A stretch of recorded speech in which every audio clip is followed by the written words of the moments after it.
Nandende. El arte y la cultura, vistos desde abajo, desde la calle. Porque el arte y la cultura lo haces tú, lo hacemos todos.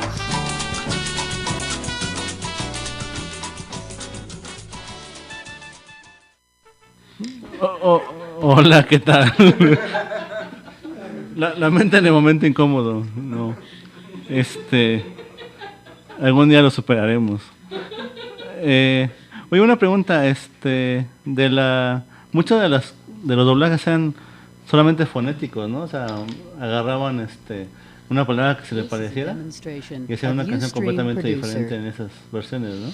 No, pero incluso a veces hasta casi ni se respeta el tema de la... Ajá, o sea, nada que ver, o sea... Sí, nada más respetaban digamos, los tiempos musicales, ponían ahí las frases que encajaran más o menos, y que lo que más respetaban creo pues era el estribillo, ¿no? Sí, como se agarra... Confidente de secundaria, entonces repetían eso varias veces, aunque no tuviera nada que ver con los... Basta con que se pongan curiosen con los Creedence y la de Campos de Algodón y oigan la de los hermanos Carrión, ¿no? O sea que son dos historias completamente diferentes. Los hermanos Carrión.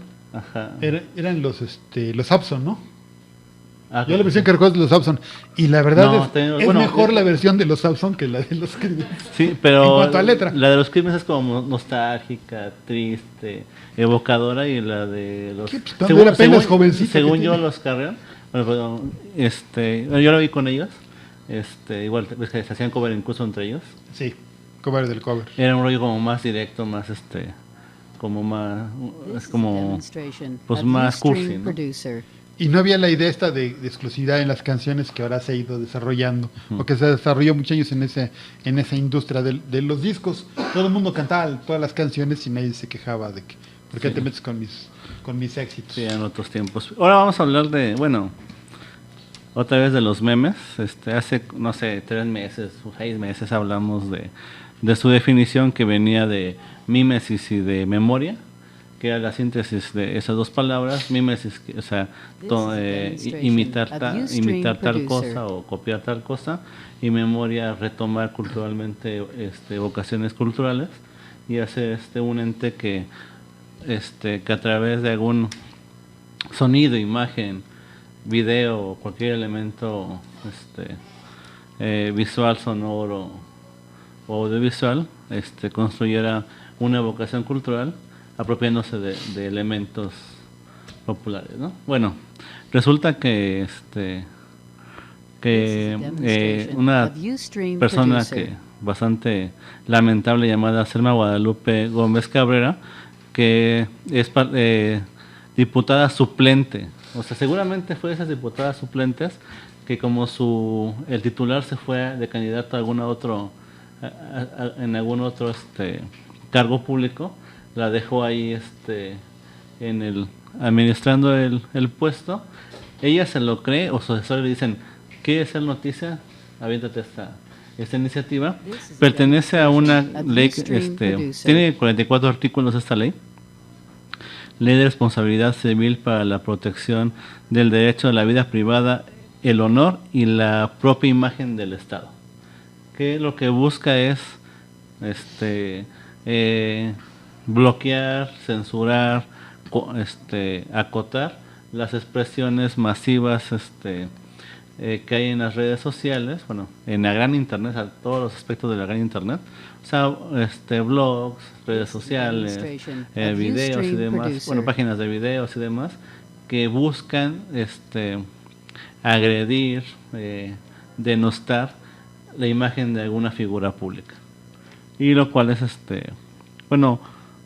curioso, porque se está metiendo directamente con la Constitución en cuanto a la libertad de expresión, con todo y que está acotada tanto dentro de la misma Constitución, creo que es el sexto en el que se acota, y leyes internacionales al respecto. La libertad nunca se puede coartar, salvo que sea por algo llamado un bien superior a la misma libertad de expresión. ¿Cómo ves? Pues yo creo que es una locura, porque por lo que mencionas, pues lo que están buscando nada más que se les critique poco. Y se les critica mucho por 2 razones. Una, porque hay un espacio de libertad nuevo que no se tenía. Todos hemos vociferado en nuestras casas cuando éramos niños, algunos, bueno, creo que casi todos nosotros, en nuestra familia, nuestros tíos, nuestros papás, hablaban mal del gobierno, decían que eran unos rateros y que, en fin, esas cosas. Y ahora hay donde decirlo públicamente y con la mayor de las impunidades.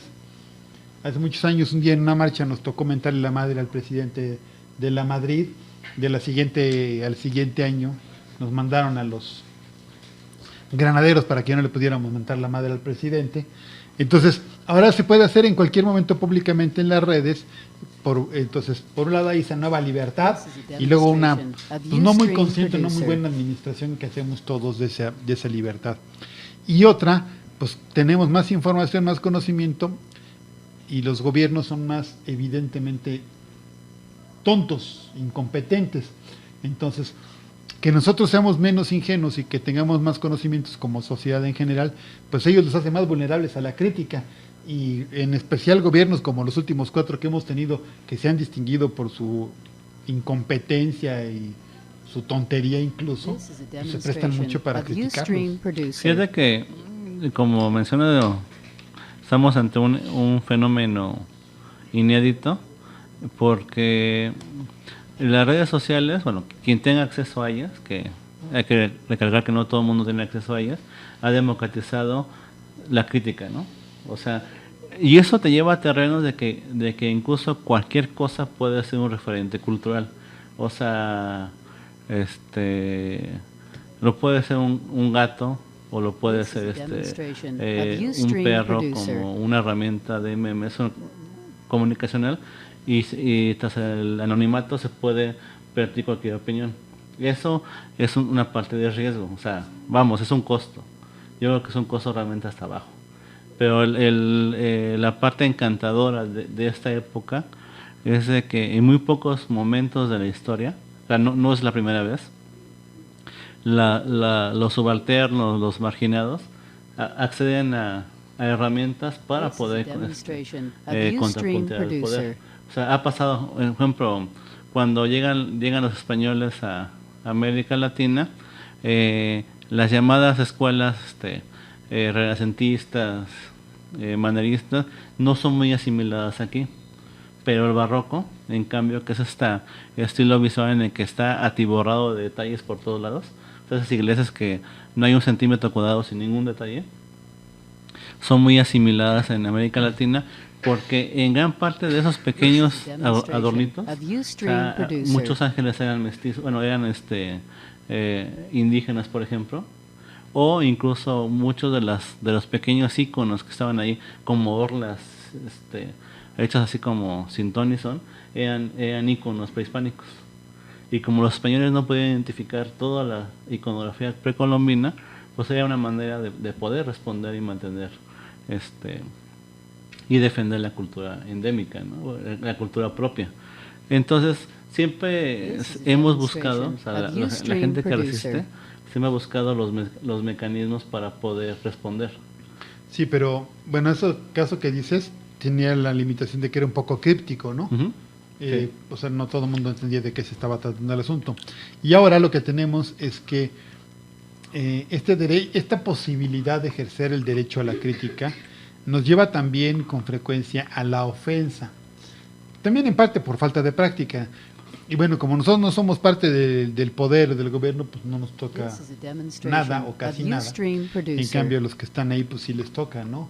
Por ejemplo, eso de que a la hija del Piojo le dicen cosas terribles, a la hija de Peña Nieto, porque la pobre muchacha podrá hacer lo que sea, pero ella qué culpa tiene de ser hija de un zopenco, ¿no? Como ese, y aparte que sea presidente, ¿no?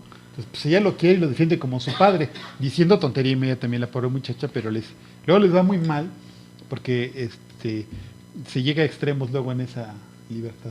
Sí, es otro de los problemas, ¿no? O sea, no sé si se tengan que regular con leyes como coercitivas, o se tengan que ir regulando a través de ejercicios culturales, apertura de espacios para dirimir ese tipo de hostilidades. Por ejemplo, cuando muchos artistas buscan expresarse a través de las calles, o sea, en las calles, una manera en la que aminoras esa necesidad es abriendo espacios, ¿no? Pero hay gente en particular que lo que quiere es comunicarse de manera ilegal, de manera clandestina y de manera casi heroica a través de la calle cuando es ilegal. Entonces esta gente pues, lo va a seguir haciendo haya o no haya digamos espacios dados. Pero si no hay ningún espacio en el que la sociedad pueda dirimir sus diferencias culturales, económicas, sociales, políticas y demás, o sea, no hay ningún espacio, y tienes la oportunidad de sacar el rencor social a través de las redes, la combinación es una bomba, ¿no? Y tiene que haber una correspondencia con lo que sucede, porque si tenemos derecho a vociferar y a opinar, pero nadie nos pela, pues entonces eso lo que produce es más impotencia e indignación, ¿no? O sea, no es suficiente con que nos escuchen, dice el gobierno permanentemente. Es que estamos abiertos al diálogo y escuchamos. Sí, pero no queremos nada más que nos escuchen, lo que queremos es que haya resultados a partir de lo que estamos discutiendo. Y el ejemplo que ponía sobre los que pintan en la calle, me parece que es muy bueno porque la mayoría de las veces y en casi todas las ciudades, los principales monumentos de una cultura son respetados. Uh-huh. En México, por ejemplo, cuando hay marchas, algunos que se dicen anarcos y eso luego sí se alocan y hasta las paredes de Correos o de Bellas Artes o cualquier estatua quieren pintar porque según ellos están rompiendo con todo y se extralimitan. Pero en general quienes hacen graffiti y quienes lo hacen más elaborado, con más proyección, suelen, no digo que siempre, pero suelen respetar los principales espacios culturales y monumentos de la sociedad. Entonces sí es una forma de romper, pero la gente se autolimita, uh-huh. Decide dónde sí hacer y dónde no. Entonces aquí en las redes lo que tendremos que hacer es pues todos educarnos más y decidir qué cosas no le dices a alguien, porque son simplemente una ofensa arbitraria que no tiene que ver con que sea un incompetente como presidente o con que sea hija de un entrenador de fútbol incompetente. Sí, es muy complicado, porque por ejemplo, el ejemplo que pones de la hija de Peña Nieto, o sea, la guerra se declara de ambas partes, ¿no? O sea, la hija arremete de las maneras más soberbias contra vulgar y corriente, sí. Y la respuesta es del mismo tenor. Peor. Y siempre que la discusión entra en terreno de la ofensa, se malbarata, ¿no? O sea, y ahí es muy complicado rescatar cosas. Pero, insisto, yo creo que sí se debe regular a niveles culturales, como dices, o sea, más educación, más oportunidades de poder expresarse. Por ejemplo, casi en cualquier programa de televisión, el más X que sea de novedades, como les gusta llamar, o de revista, ya tienen que voltear a fuerzas a ver a los memes en alguna sección. Ya están condenados a voltear a ver a los memes para poder tener cierta de hecho se han vuelto unos piratas de lo más repugnante, uh-huh. Porque sostienen sus programas a partir de videos que encuentran en la red, sobre todo en YouTube. Televisa tiene ahorita al aire, no sé si son 2 o 3 programas que se sostienen exclusivamente de videos de los que no pagan derechos, que no les cuesta nada la producción y simplemente toman de la red. En cambio, cuando uno quiere ver alguna cosa de esa empresa, todo está bloqueado. Todo está bloqueado, ¿no? Malamente, ¿no? Ya, como sea, esta ley que seguramente no va a pasar, pero es un nuevo intento para tratar de controlar algo que no han podido entender las autoridades. Está acotada solamente a Sonora. Suponemos que va a haber nuevos intentos. Doring ya intentó hacerlo también. Y lo de Veracruz, ¿no? De que hasta metieron presos unos cuates para andar tuiteando cosas. Ajá, entonces va a ser una guerra entre la libertad de expresión y el control, o sea, y todo lo que ello implique, lo que platicábamos antes del corte, que es asuntos de respeto, del autocontrol, de saber qué decir, cuándo decirlo. Pero eso no son broncas de la libertad de expresión, son broncas de saber comunicarse, ¿no? Y bueno, ahora que se tentara contra los memes, se tentaría también contra la expresión a un nivel artístico. O sea, hay una corriente muy fuerte que defiende a los memes, a esos memes simples, corrientes, chafas, como una expresión, todo lo digo entre comillas, como una expresión artística. Y se abocan a tres fuentes. Una fuente sería las definiciones que varios dan, entre ellos Tolstoy, ese autor de la Guerra de la Paz, Ana Karenina. Él plantea, a ver que también sale la cita, evocar en sí mismo un sentimiento que a su vez fue experimentado, y habiendo evocado en uno mismo, luego por medio de movimientos, líneas, colores, sonidos o formas expresadas en palabras, transmitiendo así los mismos sentimientos para que otros puedan experimentar la misma sensación. Esa es la tarea del arte. Entonces, si bajo esta definición que hace Tolstoy, los memes son absolutamente un ejercicio artístico, porque están agarrando elementos de sentimientos que todos reconocemos y los están empujando hacia el público, lo cual es un fenómeno. Y como todos los artes, hay cosas muy chafas, muy malas, y otras excelentes. Ahora, la onda de Aristóteles que plantea que el arte planea y ejecuta la catarsis. Y hay memes que se centran concretamente en las expresiones en sí mismas. O sea, no hacen otra cosa más que expresar, más que de manera grandilocuente de ponerte un llanto exagerado, una alegría casi chocante. Entonces eso sería por ahí. Y la tercera se basa mucho en ese asunto de que el autor ha muerto. O sea, una cosa que defendía en parte Andy Warhol, maestro del pop art, en la idea de que no tiene que ser el artista quien haga la obra. La obra puede estar ya creada, tú retomarla, intervenirla, transformarla, e incluso se ha generado esa idea de que el autor como tal ya no existe. Antes del Renacimiento, o sea, curiosamente apenas va a venir una exposición de 2 maestros del Renacimiento a Bellas Artes. Antes de esa época, prácticamente nadie firmaba sus pinturas. O sea, eran pinturas de taller. Entonces no había un autor. De hecho, solo se reproducían imágenes ya autorizadas. Entonces, digamos que la gráfica siempre ha estado en el meme todo el tiempo, o sea, reproduciendo lo ya existente con algunas variables. Y ahora estamos en una época a partir del internet en el que el original y el autor han pasado a veces a un segundo término, y hay un fenómeno que comunica, un fenómeno que dice cosas, y la gente solo retoma la idea, la transforma y la representa para hablar de algo concreto.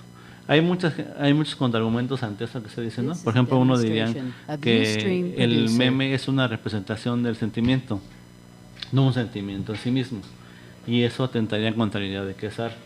Pero vamos, a lo que voy es... ¿El arte no son representaciones de sentimientos? Sí, pero luego llega a puntos sublimes, digamos, en los que se vuelve en sí mismo el sentimiento. De sentimientos. Ajá. Sí, no solamente habla de lo que construye, sino construye a partir de verlo. Por ejemplo, la gente que ve el grito de Edvard Munch no solamente evoca un grito, siente a partir de sí mismo. Pero eso es más responsabilidad del que ve la obra, ajá, que del que la hizo, ¿no? Y de una convención cultural, o sea, se le empiezan a otorgar poderes místicos, sí, a una pieza.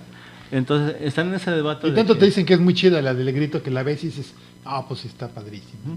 Entonces digo, son como entre prejuicios y otra vez memes, ¿no? O sea, esa onda de que estamos edificados sobre las cosas como se cree que deben de ser. Por cierto, Van Gogh, esa del grito y algunas de esas obras sí son muy usadas para memes, ¿no?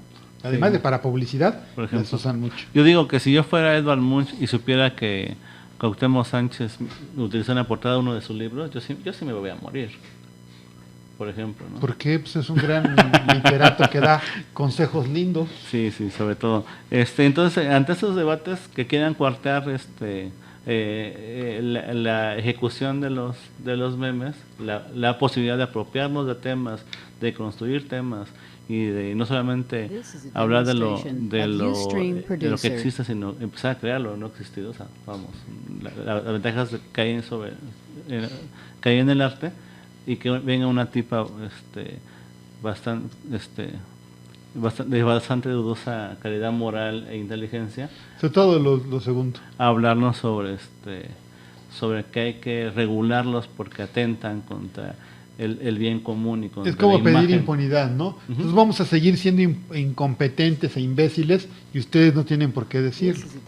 Y también recalcando que estoy de acuerdo en que se debe ir regulando de otras maneras el tono de esas Una críticas. autorregulación que dice. Sí, ya sería todo por hoy. Emancipación Radio. Emancipación Radio. Convergencia proletaria.